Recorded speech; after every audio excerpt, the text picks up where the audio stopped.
Hello, my dear students. How are you? I hope you all will be great. I am also fine here. As you know, we were reading your chapter 3 questions from your book Honeycomb, class 7th. ठीक, class 7th की book है honeycomb और उसका first chapter है 3 questions और उसका second part हम पढ़ रहे हैं। और आपको पता है कि ये पार्ट भी हमने आधा पढ़ लिया था, तो हमने यहाँ तक हम पढ़ चुके थे। इसमें आपको पता है किंग होता है, ठीक है, एक हर्मिट होता है और एक बियर्डेड मैन होता है। तो जब ये दोनों वहाँ पे खुदाई का काम कर रहे होते थे, हर्मिट और किंग, तो ये बियर्डेड मैन वहाँ आता है, इसकी पेट में जख्म हो रखा होता है।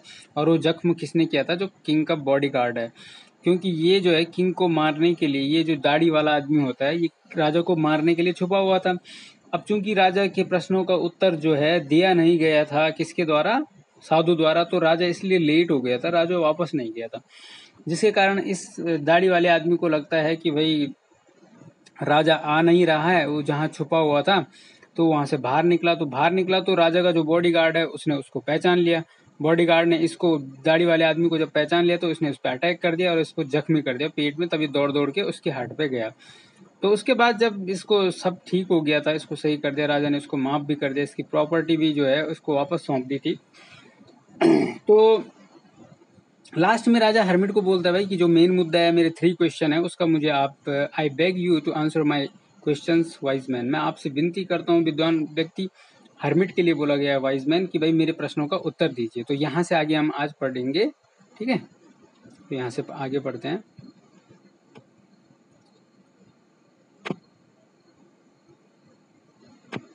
आज हम यहाँ से पढ़ेंगे 3 क्वेश्चन पार्ट 2 का भी पार्ट 2 है ये।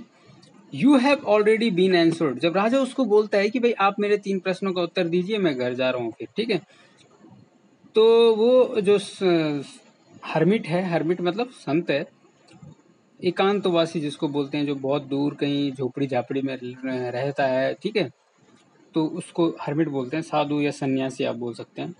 तो वो राजा को बोलता है, सेड द हर्मिट, क्या बोलता है? You have already been answered. आपको पहले से ही जवाब दिया जा चुका है। You have already been answered, आपको पहले से ही जवाब दिया जा चुका है। सेड द हर्मिट, हर्मिट बोलता है किसको? राजा को। And the hermit was still bending down to the ground and looking up at the king as he stood before him. और हर्मिट क्या कर रहा था? स्टिल, अभी भी, बेंडिंग डाउन, झुका हुआ था। बेंडिंग डाउन का मतलब झुका हुआ था, टू द ग्राउंड, ग्राउंड की तरफ, and looking up at the king, और राजा की तरफ देख रहा था, as he stood before him, क्योंकि जो राजा था वो उसके बिल्कुल सामने खड़ा हो रखा था। तो वो हर्मिट क्या कर रहा था? उस क्यारी को बो रहा था जिसको उन्होंने पिछले दिन खुदाई करी थी। तो इस बीच जब राजा ने उसको क्वेश्चन पूछा तो उसके सामने खड़ा था, तो उसके झुके हुए जो है उसकी तरफ देख रहा था।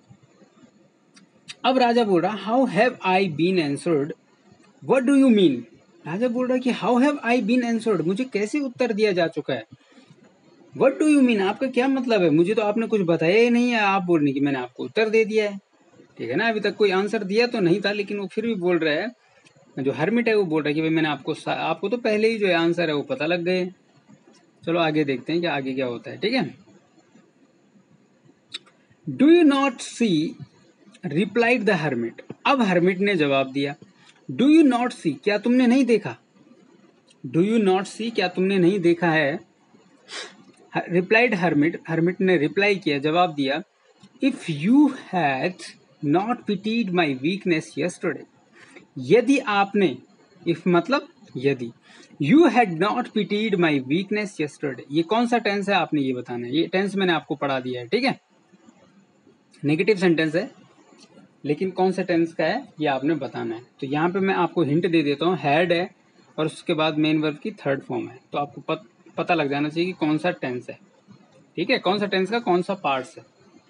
तो अब हर्मिट उसको बोल रहा है कि if you had not pitied my weakness, pity का मतलब होता है दया करना या हमदर्दी रखना, वीकनेस का मतलब जो कमजोरी मेरे शरीर में जो वीक था, जो हर्मिट था वो बोल रहा है कि मैं जो, मेरी जो कमजोरी थी, मेरा जो कमजोर शरीर था, उस पर अगर आप हमदर्दी नहीं रखते, यस्टरडे कल, उस मेरे प्रति आप अगर हमदर्दी नहीं दिखाते, and had not dug these beds for me, और अगर आप नहीं खोदते, ये फिर से वही टेंस आ गया है, had not dug these beds, इन क्यारियों को मेरे लिए नहीं खोदते, तो you would have gone away, और आप शायद चले जाते। अगर आप मेरे लिए खुदाई नहीं करते तो आप शायद जो है आप जा चुके होते। और then that man would have attacked on you, और तब वो आदमी जो है, जो ये बियर्डेड आदमी है, शायद आप पे अटैक कर लेता। And you would have wished, और तब आप जो है कामना करते कि you had stayed with me, कि काश तुम जो है मेरे साथ, मैं जो है तुम मेरे साथ रुक गए होते। तब आपने ये सोचना था कि जब आप पे रास्ते में अटैक करते, अगर आप मेरी हेल्प नहीं करते और वापस चले जाते, तो आपको लगता कि भाई काश मैं राजा के साथ उस साधु के साथ रुक गया होता। आगे देखते हैं। So the most important time was when you were digging the beds, इसीलिए, अब देखो यहाँ पे बहुत इंपॉर्टेंट पार्ट है इस चैप्टर का, ठीक है, इससे क्वेश्चन आता है आपके पास परीक्षा में, एग्जाम में।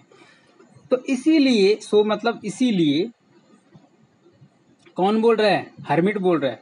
इसीलिए द मोस्ट इंपॉर्टेंट टाइम, सबसे ज्यादा इंपॉर्टेंट जो टाइम था, when you were digging the beds, वो था जब आप जो है क्यारी को खोद रहे थे। ये कौन सा टेंस है? रहे थे। वर डिगिंग द बेड्स, ये भी आपने बताना है, ठीक है। तो राजा उसको सन्यासी राजा को बोल रहा है कि भाई जो आप, पहला प्रश्न आपका था कि सबसे ज्यादा इंपॉर्टेंट समय कौन होता है किसी काम को करने का, तो वो बोल रहा है कि when you were digging the beds, जब आप खुदाई कर रहे थे क्यारी की, तो वो सबसे ज्यादा इंपॉर्टेंट टाइम था, ठीक है, मोस्ट इंपॉर्टेंट है। And I was the most important man, और दूसरे प्रश्न का देखो यहीं पे उत्तर मिल गया कि सबसे ज्यादा इंपॉर्टेंट आदमी कौन होगा, ये उसने पूछा था राजा ने। तो वो बोल रहा है कि I was the most important man, मैं सबसे ज्यादा इंपॉर्टेंट आदमी था आपके लिए उस समय। And to do me good was your most important business, और जो थर्ड क्वेश्चन था, आपको पता ही है, राजा का तीसरा प्रश्न था कि मेरे लिए सबसे ज्यादा इंपॉर्टेंट बिजनेस कौन सा होगा, कौन सा अफेयर, अफेयर मतलब कोई व्यापार, सॉरी मामले या बिजनेस, कोई भी मतलब टॉपिक जो उसके लिए इम्पोर्टेंट था। तो वो बोल रहा है कि मेरे लिए सबसे ज्यादा इम्पोर्टेंट टॉपिक क्या होगा, तो हर्मिट ने बोल दिया टू डू मी गुड, मेरे लिए अच्छा करना, was your most important business, वो उस समय तुम्हारे लिए सबसे ज्यादा इम्पोर्टेंट बिजनेस था। तीनों प्रश्नों का यहाँ पे उत्तर इसमें दे दिया है हर्मिट ने, ठीक है। When the man ran to us, अब हर्मिट उसको बोल रहा है कि जब, वेन मतलब जब, the man ran to us, वो आदमी, द मैन का यूज हो रखा है बियर्डेड मैन के लिए, दाढ़ी वाले आदमी के लिए, ठीक है। The man ran to us, हमारी तरफ दौड़ा।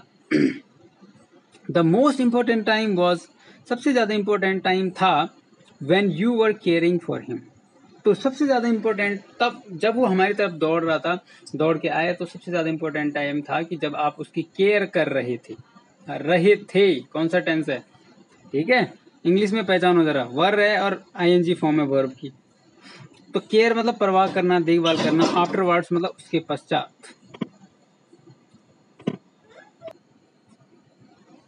तो अब आगे चलते हैं, नेक्स्ट देखते हैं।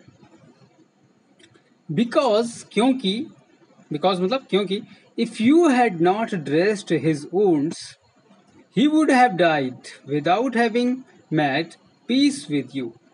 बिकॉज क्योंकि, इफ मतलब यदि, यू हैड नॉट ड्रेस्ड, ये हैड है, मेन वर्ब की थर्ड फॉर्म है, और नॉट है, नेगेटिव सेंटेंस है, टेंस आपने बताना है।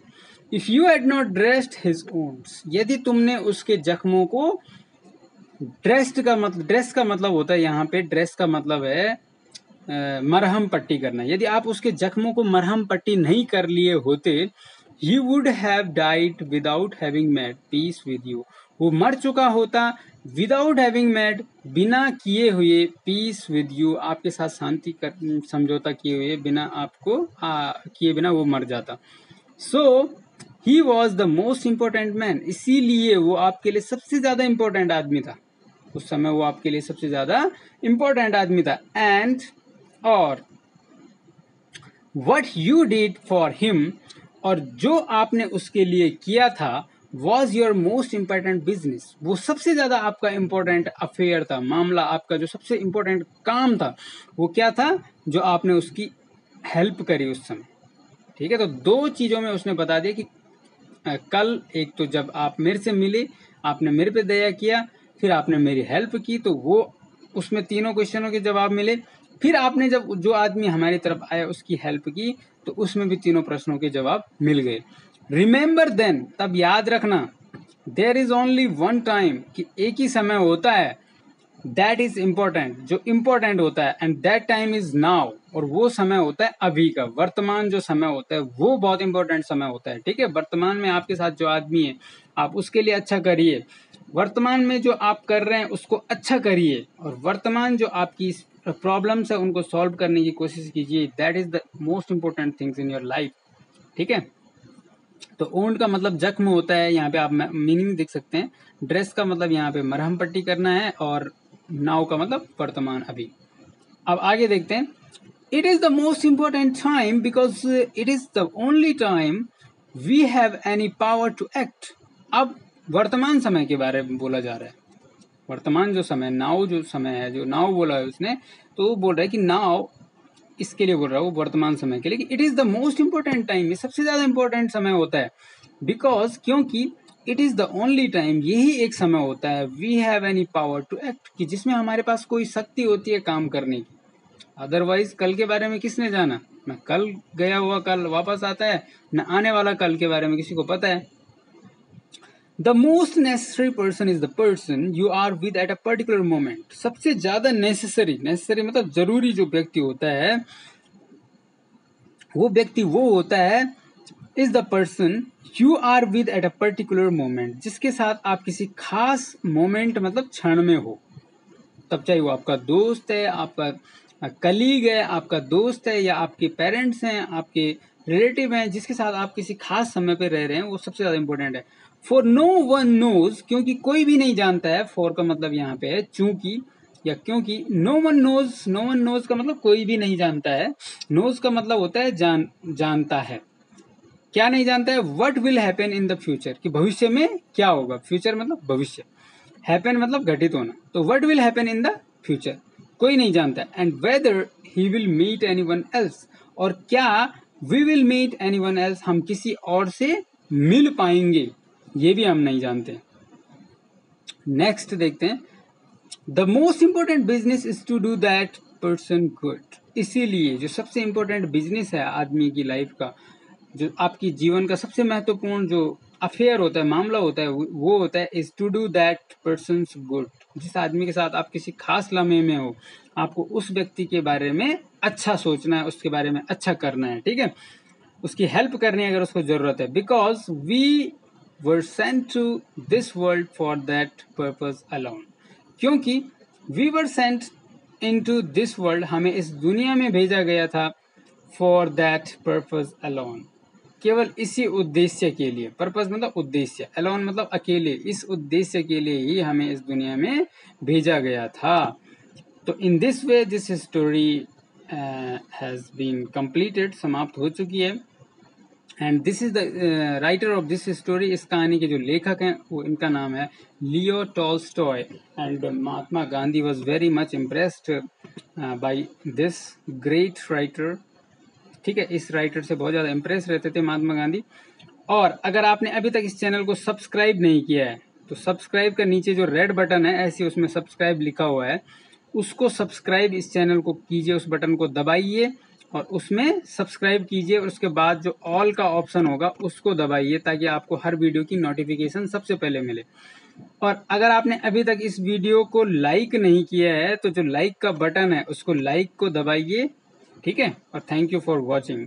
अब नेक्स्ट जो वीडियो होगी उसमें इस चैप्टर के जो इम्पोर्टेंट क्वेश्चंस एंड आंसर्स हैं, वो मैं आपको सारे के सारे क्वेश्चन आंसर जो भी आपकी टेक्स्ट बुक में है वो बताऊंगा। ठीक है, थैंक यू फॉर वॉचिंग।